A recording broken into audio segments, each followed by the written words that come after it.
Hello guys, we are kan deebiin jira Itoophiyaa wajjin immoo afaan Afuraan lafeerraa kiyya jalqabaarratti akkuma barame akkuma baratame YouTube channel kana subscribe video kana immoo like gochuudhaan xiyyaatabaadha. Amma tan application isin tigarsu kun egaa karaa baankota Itoophiyaa M-Pesa karaa kiriptootii fi karaa Worldwide wallet Airtime wallet irraa kan kafaltu jechuudha. Application kana jalqabaarratti linkii takka description box irratti kan jira. Yookiin ammoo karaa Telegram channel kootii irratti argattu jechuudha. Yookiin Telegram channel kootii immoo screen kana gubbaarratti farreetti jedhee asirratti linkaa isin immoo achi deemtanii search gochuudhaan Telegram channel kootii ni argattu jechuudha. Asirratti akkuma linkii san cuqaasaniin haala kanaatiin linkiin gama kiraasii fiddi. Ergas booddee immoo asirratti linkii kanarratti argamu. Iddoo kanarratti egaa sign up fi sign in fi join jedhu argama. Asiin immoo nuti waan jalqaba galmaa'uuf deemnu isa join jedhu tokko kilikii goonaa jechuudha. Erga asirratti kilikii goonee booddee egaa gama sign up yookiin immoo page sign up nu fida. Asirratti scroll down ni goona. Iddoo kanarratti maal goona?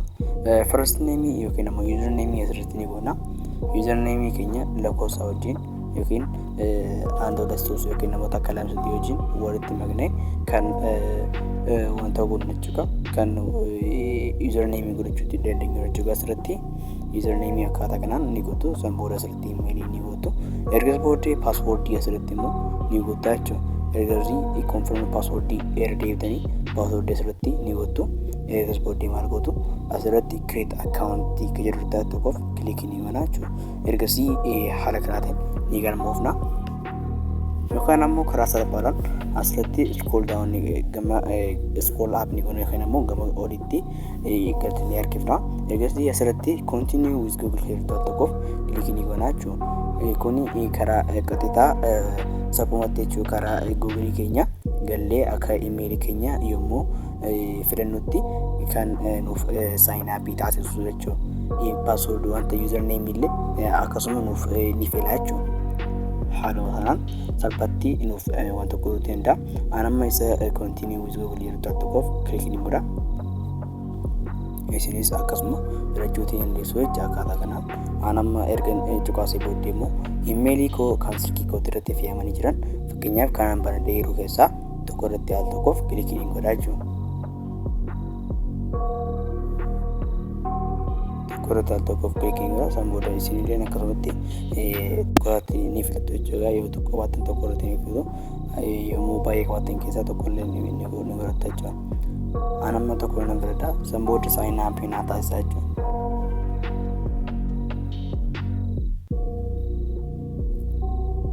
Ergasii akkuma agartan haala kanaatiin nu fida. Sign in to nan jira.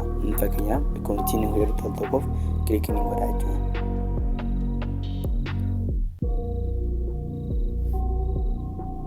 Akkaatuma kanaan sign in nuuf taasisaa jechuudha. Karaa salphaa kanaan sign in taasifattu haala kanaan itti guutuu illee dandeessu jechuudha. Asirratti illee irra guutuu ni dandeessu. Ammoo karaa salphaadhaan with Google yookiin ammoo sign in with Google gootanii haala kanaatiin isin banamuu danda'a jechuudha. Akkaataa kanaan iddoo kanatti immoo maal goota? Fakkeenyaaf iddoo kanatti baalaansii keenya USD 00 jechuudha. Akkaataa kanaan jira. Waama bannaan takka 00 dha. Amma wantoota hojjennuu fi as keessatti argaman akkaataa kanaan ni isinitti agarsiisa jechuudha. Step keessaa afaan Amaaraadha. Asirratti day strike ni goona. Day strike kana check ni goona jechuudha.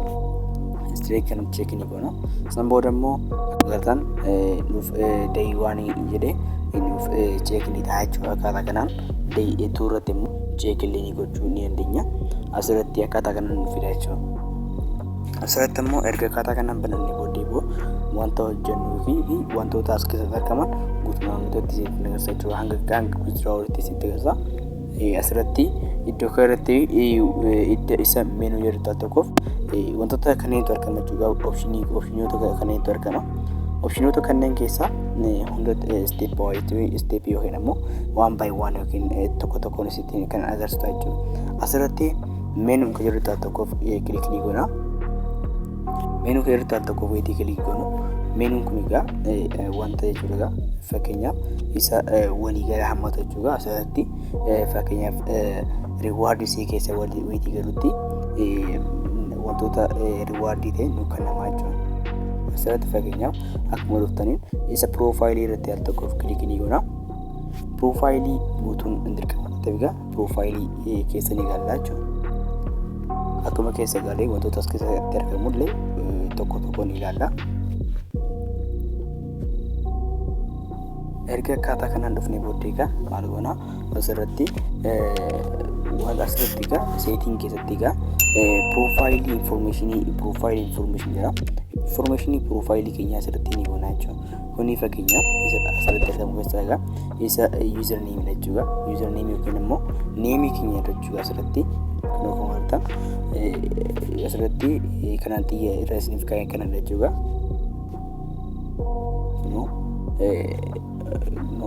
Kana jechuudha neemii yookiin immoo first neemii jedhu jechuudha asirratti. Erga akkaataa kanaan isa kana guutanii yookaan ammoo isin ni guuta jechuudha. San booda immoo seef fayyadamu tokkoof kilikuunee seef ni godhanna jechuudha. Asirratti immoo paabliikii kana samarii isaa keessan asirratti fakkeenyaaf abaawutii keessan asirratti ni guutu baay'oo jechuudha. Baay'oo asirratti ni guutu seef ni godhaasiftu jechuudha. Kana immoo imeelii keessan wantoota egaa seefii isiniif ni godha. San duratti immoo seef isin taasisaa jechuudha. Akkuma kontinuu Google tuqaasaniin isin immoo appilikeeshiniin seef godha jechuudha. Asirratti erga kana gootanii booddee piroofaayilii keessan kompiiliitii erga gootanii booddee egaa asirratti wantoota kanneentu argama. Tokko ilaallachuu kanneenis asirratti isa kanarratti al tokkoof kilikii goona. Istaatas kanarratti al tokkoof kilikii goona. San booda immoo istaatas keessatti egaa imeelii fi wantoota istaatistiirratti argamu egaa asirratti nutti agarsiisa. Fakkeenyaaf imeeli veerifikashiiniidha. Imeeli veerifikashiiniin kuni naaf veerifaayidii ta'ee jechuudha. Asirratti KYC qaba jechuudha. Appilikeeshiniin kuni wanti isin hubachuu qabdan KYC qaba. KYC furuutiin dagateen maaliif KYC hojjetan ta'uu appilikeeshiniin kuni asirratti imeeli veerifikashiiniin kuni veerifaayid naatee jira jechuudha. KYC kana immoo veerifaayid gochuuti qabdu. Kana gochuudhaaf egaa KYC kan yeroo tokkoof kilikii goona. Ergasii mana KYC yookiin peejii KYC keessa wayii galutti haala kanaatiin peejii KYC keessatti akkaataa kanaan ni banaa jechuudha. Asirratti first neemii itti ni goona. Last neemii illee haaluma kanaan ni tarreessina jechuudha. Asirratti first neemii jira. First name ni goota.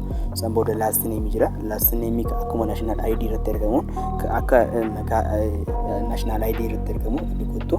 San booda immoo asirratti country jira. Country biyyoota filachuudhaaf immoo isa xiyya kanatti baasuudhaan ni filattu. Asirratti immoo nationality yookiin immoo lammummaa ni filattu. Asirratti karaan fakkeenyaaf nationality akkuma agartan namoota biyyoota baay'eetu argama jechuudha. Biyyoota kanneen keessaa biyyoota isin keessatti argamtan keessaa ni filattu jechuudha. Kana Itoophiyaan ta'eef Itoophiyaan ni filadha.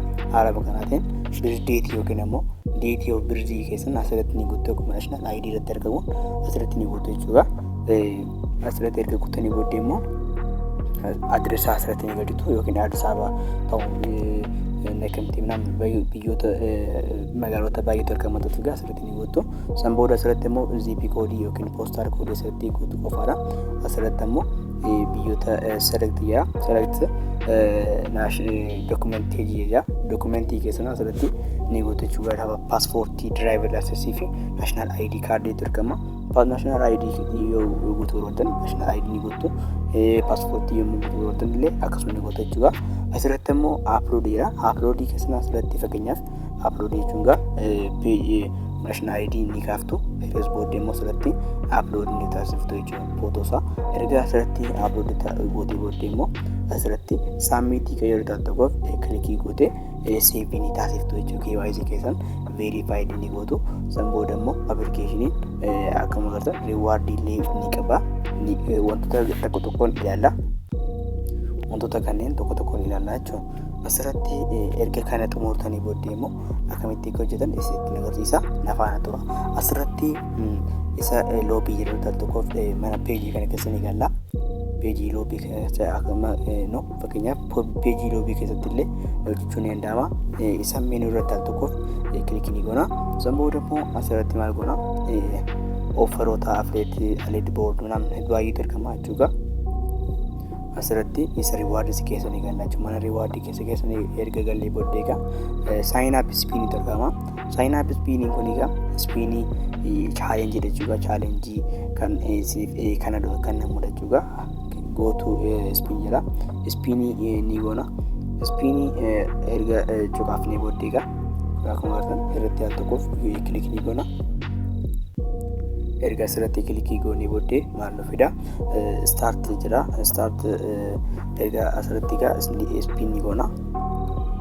Ergasii akkaataa kana haala as nu fida jechuudha. Erga as nu fide booddee maal goona asirratti feature kanatu argama jechuudha. Featurein kun application beauty core kan jedhamu kana application yookiin website isaa kana as keessa gara application buufachuu qofa doolarii as keessatti isiniif kaffalaa jechuudha. Asirratti al tokkoof isa kanarratti al tokkoof cuqaasee wanta inni jedhu isinitti ni galcha. Asirratti al tokkoof kilikii ni goona. San booda immoo application offerii jechuudha. Inni akkuma offeriitti doolaarii kaffala. Asirratti offeriin kun egaa maal godha install application jedha. Install application yommuu godhanitti duwwaa tokko 40 kan saantimii 40 doolaarii isiniif ni kana jechuudha. Asirratti notification yookiin open gootan saantimii 15 isiniif ni kana jechuudha. Asirratti jechuudha. Walumaa galatti immoo saantimii 55 ni argattu application akkuma buuftanii jechuudha. Akkaataa kanaan isiniif ni kana jechuudha. Application kun karaa websiteetiin jira wanta ta'e gara application itti buufuudhaan isiniif haala gaatiin salphatti hojjechuun ni dandeessu isin jechuudha. Inni biraa immoo asirratti wantoota baay'eetu argama.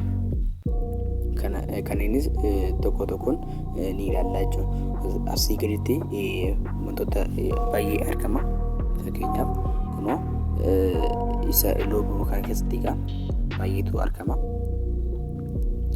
Asuma jalatti wantoota illee applicationota wantoota hedduutu argama jechuudha. Offerii survey fi wantoota kanneen hunda ni ilaalla.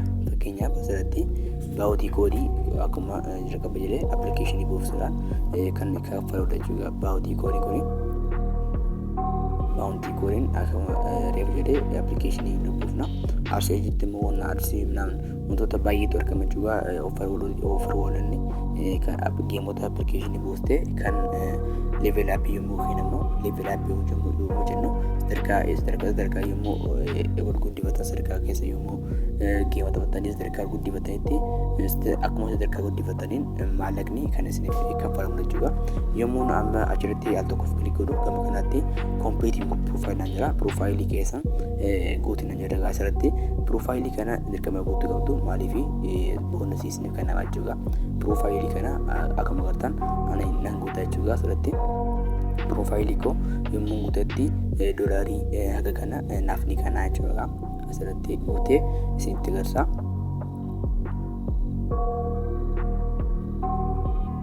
Akkuma agartan haga kana jechuudha naaf kanna. Asirratti ammoo kuni manzii yookiin ammoo deetiidha jechuudha. Date of birriidha. Asirratti ammoo jenderiidha. Kun ammoo zip koodii yookiin ammoo jechuudha. Zip koodiin kan biyya jechuudha yookiin ammoo kan naannoo tokko jechuudha. Kan Addis Ababa ta'uu mala kan biyyoota kan Oromiyaa jechuudha. Magaalota Oromiyaa keessaa fi Addis Ababa kana keessaa jechuudha. Zip koodii ni fudhattu. Zip koodiin kan Addis Ababa kan wara kuma tokko jechuudha.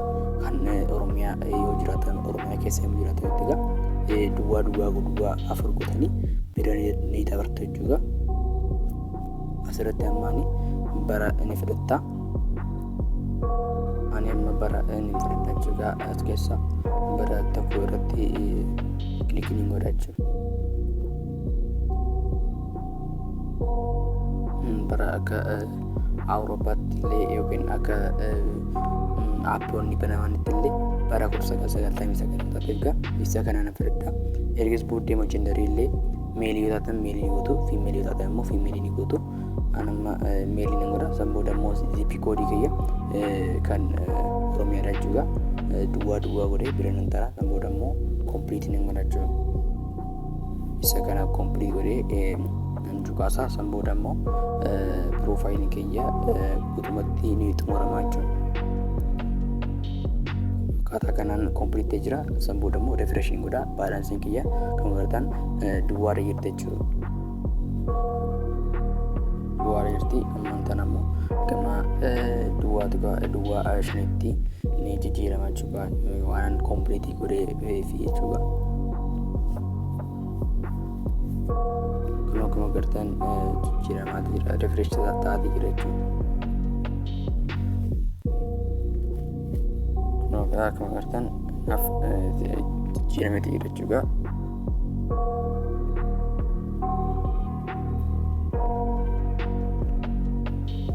Kun akkuma agartanitti offer walleen illee naaf banamee jira. Saantimii akka kennallee doolaarri akkuma kompiiliitii godhan naaf kennamee jira. Haala kanaatiin illee isiniif ni kennaa jechuudha.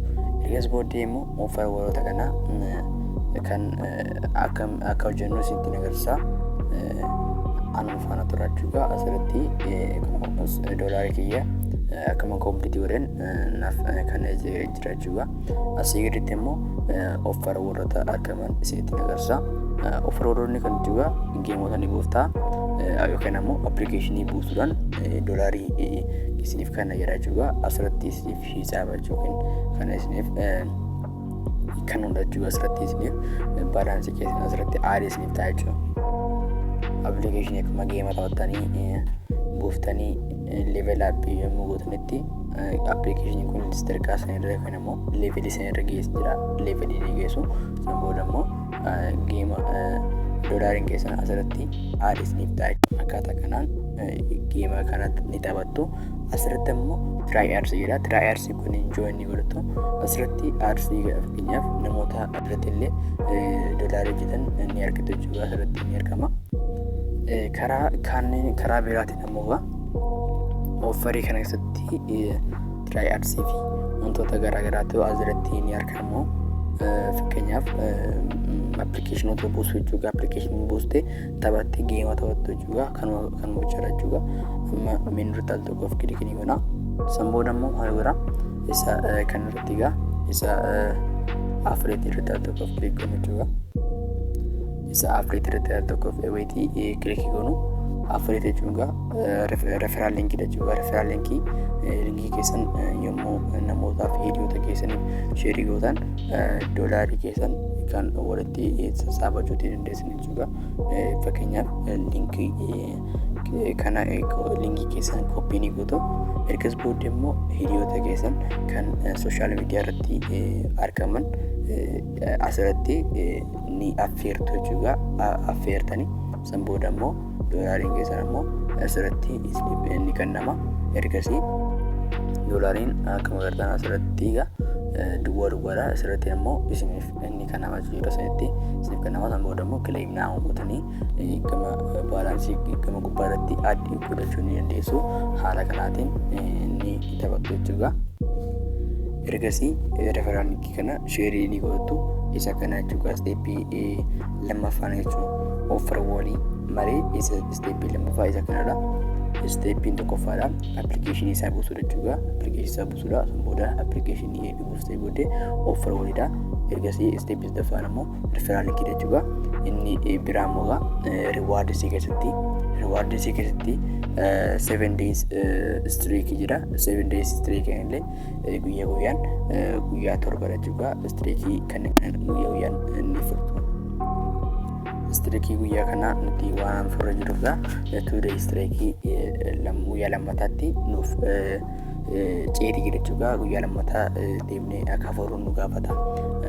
Amma duwwaa 5 nuuf laateeti jira. Akkaataa kana 2 day guyyaa lammaffaa immoo irra deemnee akkuma isma kana akkaatuma kanaan guyyaa torba itti fufnee ni fudhanna jechuudha. Streakii keenya ni fudhanna. San booda immoo wanti hojjennu inni biraa jechuudha. Meenuu irratti al tokkoof ammallee kilikii goona. San booda immoo maal goona? Isa riwaardisuma keessatti yommuu deemnutti asumarratti isa kanarratti verification jira. Verificationii kana gootu verification jira. verification al tokko irratti kilikii ni goona jechuudha.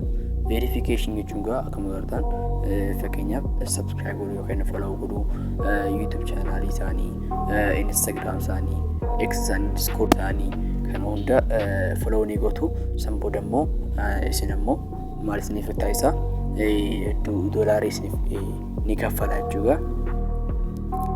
Akkaatuma kanaan jira. Asirratti verification Discord, X, Twitter, Instagram fi TikTok jira. Asirratti akkuma follow gootaniin duwwaa tokko takkaatu isiniif laatama jechuudha. Discord irratti duwwaa tokko takka isiniif kennama.